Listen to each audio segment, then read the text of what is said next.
Завершены работы по ремонту дороги по улице Достоевского. Жители данного района очень долго ждали дорогу, но я благодарю муниципальный совет, благодарю сотрудников ЖКХ, которые готовили базу для этой дороги. Благодарю сотрудников компании Дромосконс, которые выполнили своевременно и очень качественно работу в данном районе. Ну и, конечно же, сотрудников Примарии, те, которые готовили и документацию, и экономили средства для того, чтобы у нас они были для строительства наших дорог.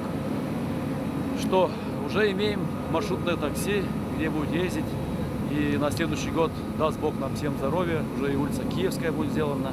И уже будет у нас второй район, где полноценно будет проезжать маршрутное такси по асфальтированной дороге.